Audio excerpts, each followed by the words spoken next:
हमें हमारे main character ताइकी को दिखाया जाता है, जो कि सुबह सुबह उठ के अपने स्कूल के स्पोर्ट्स फैसिलिटी की तरफ भागे जा रहा था, क्योंकि उसके दिमाग में यही चल रहा था कि उसे सबसे पहले उस फैसिलिटी में पहुंचना है, क्योंकि वहां पे वो अपना दिन किसी को देख के शुरू करना चाहता था। और जैसे ही वो स्पोर्ट्स फैसिलिटी पहुंचता है और वो गेट को खोलता है, अचानक से एक बास्केटबॉल आके उसके फेस पे लगता है और वो वहीं पे गिर जाता है। और हमें दिखाया जाता है कि वहाँ पे काफी ज्यादा खूबसूरत लड़की बास्केटबॉल प्रैक्टिस कर रही थी और उसी के हाथ से वो बास्केटबॉल छूट के आके हमारे ताइकी भाई को लगता है। और वो लड़की एकदम भाग के आती और कहती कि आई एम एक्सट्रीमली सॉरी, तुमको तो काफी ज्यादा चोट भी आ चुका है। और फिर वो अपने जेब से एक चॉकलेट निकाल के ताइकी भाई को देता है और कहती है कि अब तो तुम शायद मेरे को माफ कर ही दोगे। और ये देख के जो ताइकी था वो काफी ज्यादा शर्मा जाता है। ताइकी बताता है कि वो लोग एमी प्राइवेट हाई स्कूल में पढ़ते हैं, जो कि स्पोर्ट्स के लिए काफी जाना माना स्कूल है, और वो एक बैडमिंटन प्लेयर है और अभी वो सीनियर बैडमिंटन टीम के साथ प्रैक्टिस कर रहा है। वो हर दिन ट्राई करता है कि वो स्पोर्ट्स फैसिलिटी सबसे पहले पहुंचे,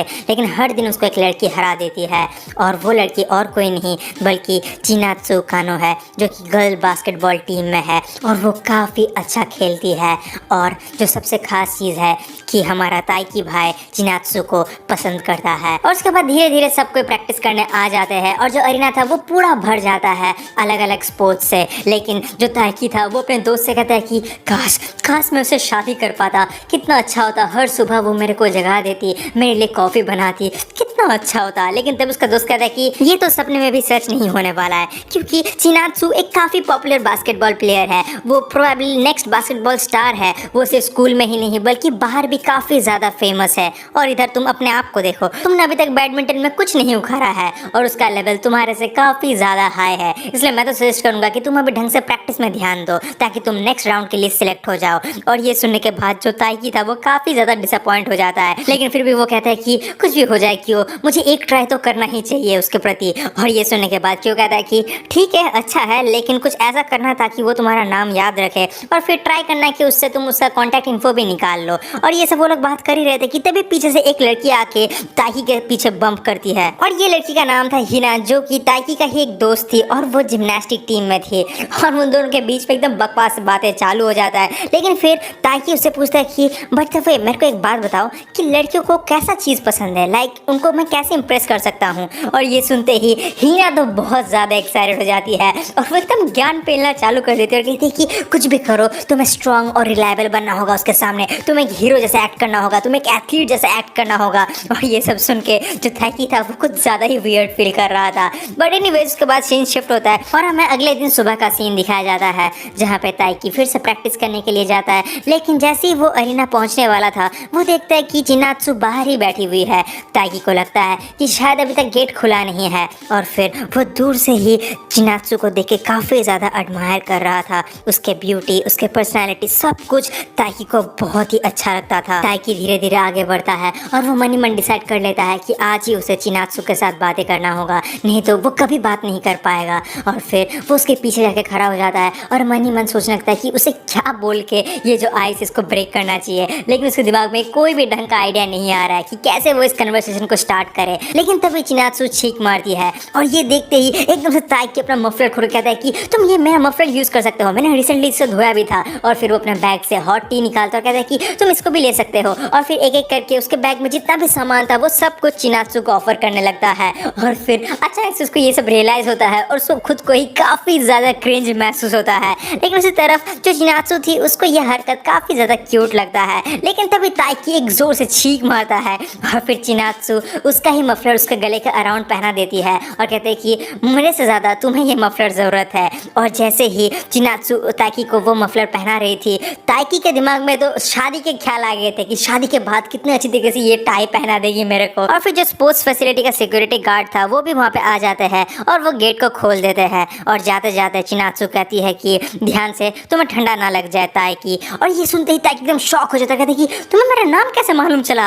और तभी जो चिनात्सु थी वो कहते कि तुम्हारा मम्मी काफ़ी अच्छी है। और ये सुनते ही ताइकी अपने मफलर को चेक करता है और वो देखता है कि उसके मम्मी ने उसके मफलर पे उसका नाम लिख दिया था ताकि वो खो ना जाए। मतलब बचपन में हम सबका मम्मी ये ज़रूर से करती थी। और इस चीज़ से ताइकी फिर से काफ़ी ज़्यादा एम्बैरेस हो जाता है। और फिर हमें प्रैक्टिस का सीन दिखाया जाता है, जहाँ पे ताइकी काफ़ी अच्छा परफॉर्म कर रहा था।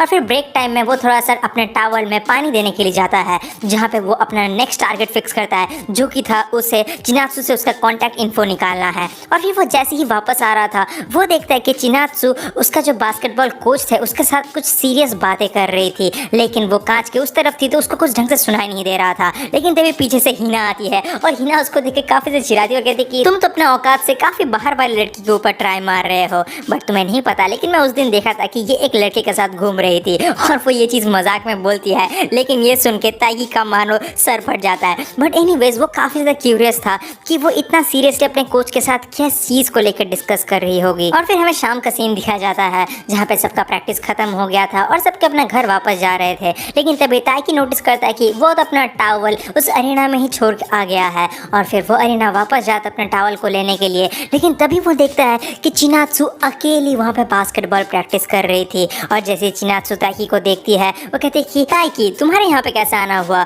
और ये सुनते ही ताइकी के मन में तो मानो लड्डू फूटता है और वो कहता है कि मेरा बात छोड़ो, मैं तो यहाँ पर टॉवल लेने आया हूँ, लेकिन तुम अभी भी क्यों प्रैक्टिस कर रहे हो। लेकिन तभी चिनात्सु कहती है कि आज का जो प्रैक्टिस सेशन था उसके मैं उतना ज़्यादा सेटिस्फाइड नहीं हूँ, इसलिए मैं अभी और थोड़ा सा प्रैक्टिस कर ले रही हूँ। और ये सुन के ताइकी कहता है कि ठीक है, लेकिन तुम अपने आप को ज़्यादा ओवर वर्क भी मत करवा दो। और ये सब वो ताइकी बोल ही रहा था कि तभी चिनात्सु एकदम से बॉल उसकी तरफ पास करता है और कहता है कि क्यों ना हम एक 1-on-1 गेम खेल ले। और उसके बाद हमें दिखाया जाता है कि दोनों ही एक 1-on-1 गेम खेलते हैं जहाँ पे चिनात्सु ताइकी को काफ़ी आसानी के साथ हरा देती है। लेकिन फिर भी वो कहते हैं कि तुम काफ़ी अच्छे ही खेले हो। और ये सुनने के बाद ताइकी कहता है कि हाँ मुझे थोड़ा बहुत बास्केटबॉल खेलना भी आता है, क्योंकि मेरी मम्मी यहाँ पे बास्केटबॉल टीम में खेला करती थी और मैं उनके साथ कभी कभी खेला करता था। और ये सुनने के बाद जो चिनात्सु थी वो कहती कि वाह ये कितना अच्छा है, क्योंकि मेरी मम्मी भी यहाँ पे बास्केटबॉल टीम में थी, कितना बढ़िया कोइंसिडेंस है। और ये सुन के ताइकी के मन में तो मानो और एक लड्डू फूटता है कि क्या बढ़िया है, शायद ये यूनिवर्स से एक सिग्नल है। और उसके बाद चिनात्सु ताइकी के बैडमिंटन स्किल्स के ऊपर भी काफ़ी ज़्यादा तारीफ करती है। लेकिन तभी ताइकी कहती है कि चिनात्सु मुझे अभी भी वो दिन याद है जब तुम्हारा जूनियर स्कूल ख़त्म हुआ था और तुम गेम से रिटायरमेंट ले लिए थे, लेकिन फिर भी मैं उस दिन आया था अपने सामान को पैक करने के लिए, लेकिन मैं देखा था कि तुम अकेले ही प्रैक्टिस किए जा रहे थे, तुम काफ़ी ज़्यादा रो रहे थे। और फिर मुझे पता चला था कि तुम काफ़ी छोटे मार्जिन से नेशनल टीम में अपना जगह बनाने से चूक गए थे। मुझे पता है कि ये तुम्हारे लिए काफ़ी ज़्यादा हार्ड था, लेकिन सच बताऊँ तो ये चीज़ मुझे भी काफ़ी ज़्यादा मोटिवेट किया और इसीलिए मैं अपने गेम में इतना ज़्यादा ध्यान देता हूँ। और ये सुन के जो चिनात्सु थी वो काफ़ी ज़्यादा इमोशनल हो जाती है और वो काफ़ी ज़्यादा खुश भी होती है ताइकी के ऊपर। लेकिन तभी वहाँ पर जो सिक्योरिटी गार्ड था वो फिर से आ जाता है और कहता है कि हे अभी अरीना बंद करने का समय आ चुका है, तो तुम लोग को अपना घर वापस जाना चाहिए।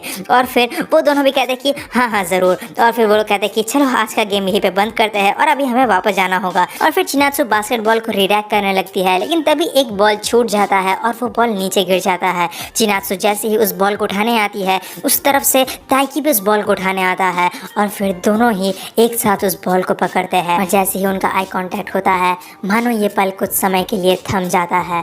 दोनों ही काफ़ी ज़्यादा खुश थे और एक दूसरे को थैंक यू कहते हैं और इसी के साथ इस खूबसूरत दिन का भी अंत होता है। और फिर हमें अगले दिन सुबह का सीन दिखाया जाता है जहाँ पे ताइकी अपना टिफ़िन लेने के लिए घर पे आता है, क्योंकि उसे फिर से अभी अपने स्कूल जाना था। लेकिन तभी वो नोटिस करता है कि उसकी मम्मी एक मैगजीन पढ़ रही थी और उस मैगजीन में फीचर्ड थी चिनात्सु। और ये देख के ही ताइकी एकदम चिल्लाता है और कहता है कि मम्मी आप चिनात्सु को जानते हो। और ये सुन के ही जो ताइकी की मॉम थी वो कहते कि हाँ लेकिन तुम इतना चिल्ला क्यों रहे हो, क्या तुम उसको जानते हो। लेकिन तभी ताइकी कहते कि नहीं मैं तो नहीं जानता। और फिर ताइकी की मॉम कहने लगती है कि चिनात्सु की मॉम और वो दोनों एक साथ बास्केटबॉल खेला करती थी, दोनों ही टीममेट्स थी और वो दोनों का रिलेशन भी काफ़ी अच्छा था। और मुझे तो अभी काफ़ी अच्छा लग रहा है कि मेरी दोस्त की बेटी अभी इतना अच्छा कर रही है बास्केटबॉल में। लेकिन मुझे एक बात का दुख है कि चिनात्सु का फादर का पोस्टिंग आने वाला है एक दूसरे कंट्री में और इसीलिए शायद चिनात्सु का करियर को यहीं पे स्टॉप लगाना होगा। और ये सुनते ही ताइकी को मानो झटका लगता है।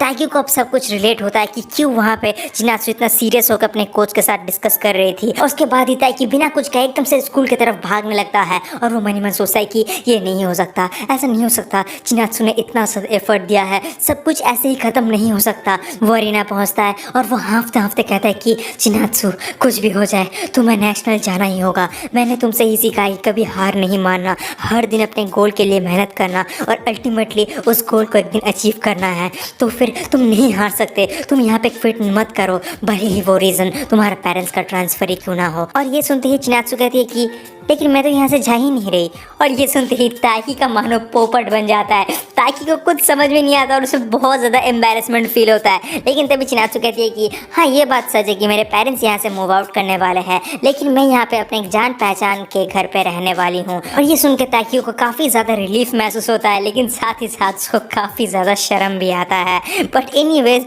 उसके बाद ही जो चिनात्सु थी वो कहती है कि लेकिन सच बताऊँ तो बिना पेरेंट्स के मुझे काफ़ी ज़्यादा लोनली महसूस होने वाला है, लेकिन फिर भी मैं अपने नेशनल के ड्रीम्स को ऐसे ही टूटने नहीं दे सकता। कुछ भी करके मुझे नेशनल्स तक जाना ही होगा और इन सब के लिए मैं तुम्हें ही थैंक्स कहना चाहता हूँ ताकि। लेकिन ताकि कहता है कि सच बताऊँ तो मैंने वैसा कुछ किया भी नहीं है तुम्हारे लिए।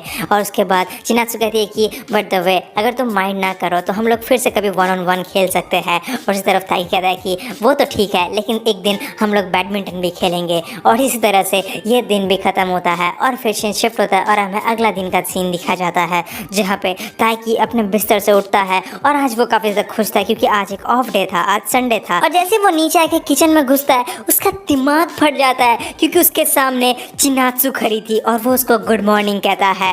ताकि को कुछ समझ में नहीं आता कि चिनात्सु उसके घर में क्या कर रही है। और तभी पीछे से ताकि की मॉम और चिनात्सु की मॉम आती है और फिर ताकि की मॉम ताकि को कहता है कि याद है मैंने तुम्हें चिनात्सु और उसके पेरेंट्स के बारे में बताया था, तो अब से चिनात्सु हमारे साथ ही रहने वाली है क्योंकि उसका पेरेंट्स का ट्रांसफर होने वाला है। और ये सुन के ताकि का दुनिया